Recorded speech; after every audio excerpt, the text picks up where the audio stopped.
ये जो अभियान चला रहे हैं ना, ये क्यों चला रहे हैं हम सभी?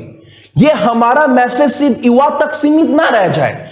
हर एक पेरेंट्स, गार्जियन, सभी जितने भी भारत मां के बेटे हैं, जो जिनको भारत मां से प्यार है, जो चाहते हैं कि इंडिया बहुत डेवलप करे, उन तक ये मैसेज पहुंचाना और पूछना मैं गलत बोल रहा हूं कि सही बोल रहा हूं। और मोदी जी की मैं बुराई नहीं कर रहा हूं, मोदी जी का तो मैं तो बहुत बड़ा फैन हूं यार। क्या बात करते हैं आप सभी। और एक बात, मोदी जी के जितने चमचे बैठे हैं अगल बगल बड़े बड़े डिपार्टमेंट में, वो बहुत देश को लूट रहे हैं, देश को लूट रहे हैं। और सबसे ज्यादा लूटने पता है कौन नंबर 1 पर है? युवा। युवा को तो नंगा कर देंगे ये लोग, मैं पूरा सच्चाई बताऊंगा। और मोदी जी ये खबर मैं आप तक पहुंचा रहा हूं क्योंकि चमचे लोग ना आप तक ये खबर पहुंचा नहीं रहे। तो आप बोलते हैं ना डिजिटल इंडिया, डिजिटल इंडिया, और युवाओं को सोशल से जुड़ना चाहिए, आप भाषण देते हैं, तो वही मैं कर रहा हूं ताकि ये न्यूज आप तक पहुंचे, ट्रेंड करे। अभी तो वर्ल्ड वाइड ट्रेंड कर रहा है। पहले सुन लो आपको करना क्या है। आप लोग जितने लोग भी देख रहे हैं, अपने मम्मी पापा के फोन से, भाई बहन के फोन से ट्वीट करो, क्योंकि आने वाले कल में कुत्ता का हालत हो जाएगा सबका। देखो आपको करना क्या है, मोदी जॉब दो, मोदी रोजगार दो, इसको अच्छे से आप देख लो, ट्विटर पर ट्रेंड करवाना है। और हाँ, ट्विटर का आईडी आप देख लीजिएगा, बहुत लोग सक्सेस की 98 सर्च मार रहे हैं, वो आईडी पता नहीं किसका है, की 98 सक्सेस है ट्विटर का आईडी हमारा। ठीक है, अब बात को ध्यान से सुनो मेरा। मोदी जी बोलते हैं कि युवा के बिना देश अधूरा है। मैं भी बोलता हूं, बिल्कुल सही बोलते हैं। और ये मोदी जी की बुराई नहीं, मोदी जी की मैं बात को आगे लेकर जा रहा हूं। मोदी जी अगर कोई बात यहां तक बोले हैं ना, मैं मोदी जी की सपने को हम लोग पूरा करना चाहते हैं। हम लोग मोदी जी का सपना पूरा करना चाहते हैं, इसीलिए ये बात मोदी जी तक हम लोग पहुंचा रहे हैं बहुत भारी मात्रा में। तो ऐसा मत बोलना कि हम लोग देशद्रोही हैं। मोदी जी की तारीफ कर रहे हैं हम लोग। 14 में मोदी जी बोले थे कि 2 करोड़ जॉब देंगे, तो बाद में अमित शाह ने इसको क्लैरिफाई कर दिया कि वो जुमला था। आप सभी ने वो वीडियो देखा होगा, मान लो ये जुमला था। अब मेन प्रॉब्लम क्या है आप ये सुन लो। कोई बच्चा अगर क्लास 10 दिया, 11 दिया, 12 दिया, कॉलेज लाइफ कंप्लीट किया, कब तक कॉलेज लाइफ कंप्लीट होता है? मान लो कम से कम 21 साल तक कॉलेज लाइफ कंप्लीट हुआ। उसके बाद एक बच्चा किसी एग्जाम की तैयारी करेगा 22 साल।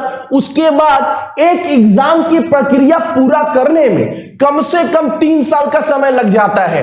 और मैं पूरा समझा रहा हूं। अब आप पहले बोलोगे कि भैया सरकारी नौकरी करना ही जो है वो जॉब है क्या, प्राइवेट नहीं है क्या? कौन बोला? मैं तो बराबर बोलता हूं प्राइवेट जॉब भी जो है वो अच्छा है, लेकिन प्राइवेट जॉब में काबिलियत के अनुसार तो नौकरी मिलना चाहिए ना। एक मां बाप कष्ट कर कर पैसा जमा कर मुश्किल से एक बच्चे को बीटेक करवाता है, और मान लीजिए 7-8 लाख रुपया में उसको बीटेक करवाया। उसके बाद वो कुत्ता की तरह बहुत घूमा, जॉब लेने गया, तो पता चला 10-12 हजार में बोला ज्वाइनिंग करने के लिए। यार एक तो मां बाप का बहुत बड़ा इंसल्ट, अगल बगल वाले रिलेटिव हंसेंगे, बट बेटा को इंजीनियर बना रहा था। मां बाप 4 साल तक बोलते मेरा बेटा इंजीनियर बन रहा है, इंजीनियर बन रहा है, और जॉब के नाम पर 10-12 हजार, वो भी कॉन्ट्रैक्ट बेसिस, कब लात मारकर निकाल दे कोई पता नहीं। तो एक तो कहीं ना कहीं मां बाप भी ठगा महसूस कर रहा है। तो लोगों का विश्वास कहां पर आता है? इसके बाद लोगों का विश्वास आता है सरकार के ऊपर, भारत सरकार के ऊपर, क्योंकि ये हमारा गर्व है। भारत सरकार पर और किसी पर विश्वास नहीं है, लेकिन भारत सरकार पर पूरा विश्वास है। तो मां बाप बोलता है बच्चा एक काम करिए, जो 7-8 लाख रुपया लगाए ना बीबीए करने में, बीटेक करने में, एमबीए करने में, वो पैसा हमारा डूब गया। अब अंतिम जो आस है वो कौन है? भारत सरकार है। तो एक काम करो, सरकारी नौकरी की तैयारी करो। और आपको पता नहीं है तो मैं बता दे रहा हूं, अब सरकारी नौकरी में ना के बराबर जो है वो भर्ती निकल रही है, और जिसमें जो निकल भी रही है उसको भी प्रक्रिया को पूरा करने में, एक एग्जाम का एग्जाम्पल मान लेते हैं, किसी एक फॉर्म का ना एग्जाम्पल पकड़कर आपको पूरा डाटा मैं समझा दे रहा हूं। मान लो रेलवे का कोई फॉर्म निकला, एक तो जितना पद खाली है ना, इतने सारे पद खाली है रेलवे में, उसको भरा नहीं जा रहा, वो खाली है, वो पद खाली है। पद खाली क्यों है भाई, उस पर डिस्कस करूंगा, पहले सुन लो। मान लो एक रेलवे का फॉर्म निकला, ठीक है, रेलवे का फॉर्म निकला, उसके बाद उस फॉर्म को, उस प्रक्रिया को पूरा करने में, उस प्रक्रिया को पूरा करने में 3 साल का कम से कम समय लग जाता है भाई, 3 साल का। अब एक बात बताइए, एक बच्चा क्लास 10 पास किया, 11, 12 कॉलेज लाइफ, यानी 21 साल तक कॉलेज लाइफ पास किया, ठीक है, बीटेक करेगा तो 22 साल मान लो, फिर एक साल तैयारी किया 23 साल, फिर 3 साल यहां पर वेट करेगा, 26 साल, वो भी ऊपर से भाई यहां तक अभी खेला रुका नहीं है। इसमें एक तो वैकेंसी कम, और जब एग्जाम प्रक्रिया चलेगा ना उसमें भी कितना सारा पेपर लीक हो जाता है। अब जो बच्चा रात दिन कर कर मेहनत कर रहा है, जो गरीब है, वो अगर उसके पास पैसा नहीं है सेटिंग करवाने का और वो सुन रहा है कि यार पेपर लीक हो जा रहा है, उसका सपना उम्मीद टूट जा रहा है कि यार पैसा से भर्ती हो रहा है, पेपर लीक हो जा रहा है। और सरकार से ये मांग है कि जहां से पेपर लीक हो रहा है ना मोदी जी, उस सेंटर को लीक कर दीजिए, क्योंकि Modi ji 3rd class student पहुंच रहे हैं कहां पर, जॉब में, पेपर लीक करवा करवा कर वो देश के निर्माण में क्या हाथ देंगे। पहला बात यह है हमारा कि जो भी एग्जाम निकले मोदी जी, हमारा स्पष्ट मांग है। और मैं क्या बोलता हूं मोदी जी, ये कोई किसी पर एहसान नहीं कर रहा है, ना भारत सरकार हमारे ऊपर एहसान कर रही है, ना हम लोग किसी के ऊपर एहसान कर रहे हैं, हम दोनों मिलकर, बस मेरा माध्यम, हमारा टारगेट यही है ना सरकार का और स्टूडेंट का, कि हमारा इंडिया फर्स्ट बने। वो कैसे आप बोलोगे, तो बताते हैं ना। देखो, अगर कोई बच्चा सरकारी नौकरी लेकर अगर मेहनत कर कर आगे पहुंचता है, भारत के किसी विभाग में जाता है, तो क्या करेगा, भारत सरकार काम करेगा, भारत सरकार की प्रॉपर्टी को बढ़ाएगा, भारत सरकार की मदद करेगा, भारत सरकार का काम करेगा, भारत सरकार का खजाना भरेगा, प्राइवेट का नहीं। तो कहीं ना कहीं हम लोग देश को आगे ले जाने की बात कर रहे हैं। तो हम लोग का मेन मोटो है ये वाला कि कोई भी फॉर्म निकले, आप बस, सर आपके जितने चमचे हैं ना, वो पता है क्या करते हैं, फॉर्म के नाम पर युवा को बहुत लूटते हैं। सर सच्चाई बता रहा हूं, यही 18 वाला ग्रुप डी में ना हजारों हजार करोड़ रुपए का फॉर्म ले लिया गया। आप तक सुनिए ये बात और जांच करिएगा, बहुत सच्चाई बता रहा हूं कितना। और बोला गया था एग्जाम होने के बाद 450 रुपए रिटर्न आ जाएगा, और जितने भाई देख रहे हैं बोल देंगे सर 80% स्टूडेंट का पैसा रिटर्न नहीं आया, यानी 850 रुपए का डायरेक्ट घोटाला किया गया है रेलवे की तरफ से। और ये स्टूडेंट बोलेंगे सर, प्लस एनटीपीसी का एग्जाम में सेम केस होने वाला है, मुझे पता है। एएलपी में यही केस हुआ, आरपीएफ में यही केस हुआ, यानी सीधा सीधा करप्शन किया गया सर। बहुत सारे स्टूडेंट का पैसा नहीं आया, चलो मान लेते हैं उतना पैसा देश को आगे बढ़ाने में दान दे दिए, चलो मान लेते हैं। हम लोग का बस इतना मांग है, कोई भी अगर फॉर्म निकलता है,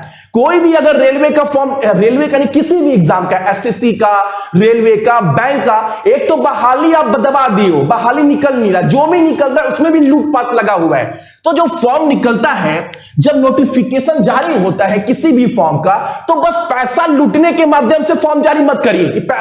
फॉर्म निकाल दिए करोड़ों, आपको तो पता है भारत को पूरा बेरोजगार कर दिए, सारे युवा कुत्ता की तरह घूम रहे हैं। एक फॉर्म निकाल दो 400-500 वैकेंसी का, करोड़ बच्चा फॉर्म फिलअप कर देंगे, 500-500 कर सरकार का खजाना भर जाएगा। तो ये काम कम से कम मत करिए। आप जितने भी फॉर्म निकाल रहे निकालो, लेकिन उस फॉर्म में एक चीज आप मेंशन कर दो। क्या क्या? पहला चीज, एग्जाम का डेट बहुत जरूरी है, जो भी एग्जाम होगा इस दिन होगा।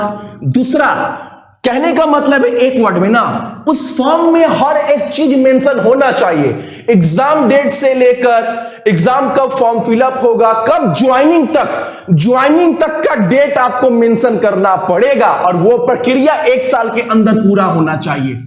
ये सिर्फ एक एग्जाम सीजीएल का मार्क्स निकाल दो, बस सीजीएल की मार्क्स की लड़ाई नहीं है। बहुत सारे टीचर बोल रहे हैं, और बहुत सारे टीचर को हम लोग तो जिनका सब्सक्राइबर 1 भी है ना, वो भी सपोर्ट किए हैं। और ऐसा नहीं है एक मांग पूरा हो गया, सीजीएल का मार्क्स आउट हो गया तो आप लोग बढ़ गए, ऐसा नहीं है। ये चलता रहेगा। आपको बैंक वाले भी सपोर्ट कर रहे हैं, रेलवे वाले भी सपोर्ट कर रहे हैं, एसएससी के हर एग्जाम वाले सपोर्ट कर रहे हैं। तो हमारा ये मांग नहीं है कि सीजीएल 19 का मार्क्स निकालना है, हमारा मांग ये है कि हम जो बोल रहे हैं वो समझो। कोई भी फॉर्म निकले उसकी प्रक्रिया 1 साल के अंदर होना चाहिए। पहला काम, पूरा ज्वाइनिंग तक। भाई अगर 120 करोड़ जनता वोट देगा चुनाव एमपी, भाई नॉर्मल पागल थोड़ी ना है यार। आप समझो ना, अभी डिजिटल सब कुछ तो डिजिटल हो रहा है, एग्जाम पेपर चेक सब तो वही हो रहा है ना, तो पागल थोड़ी ना है यार। किसी भी एमपी का चुनाव, एमएलए का चुनाव, सबका चुनाव भैया 10 से 15 दिन के अंदर निपट जाता है 120 करोड़ जनता का। तो यहां पर 20-25 लाख स्टूडेंट का एग्जाम आप नहीं करवा सकते। आपको 1 साल का समय दिए, आप करवाओ। अगर ये आप नहीं करवाए, देश डूब जाएगा। मैं सच्चाई बता रहा हूं, बहुत लोग लूट रहे हैं युवा को। युवा पागल है, एक मां बाप का सपना टूट रहा है। आप इस बात को समझो, जितने लोग भी देख रहे हैं, एक मां बाप, भाई एक मां बाप का कमाने का उम्र कब तक है? 45, 46, 50 साल तक। उसके बाद वो सोचता है मेरा बाल बच्चा बड़ा होगा तो नौकरी करेगा, जॉब करेगा। उसके भी सपने, उसके भी अरमान है। भाई आप लोग गला क्यों घोट रहे हैं उसका? उन लोग का भी तो सपना है शादी करे, मम्मी पापा को हर एक खुशी दे, घुमाए फिराए। आप लोग बस अपने घूम रहे हैं।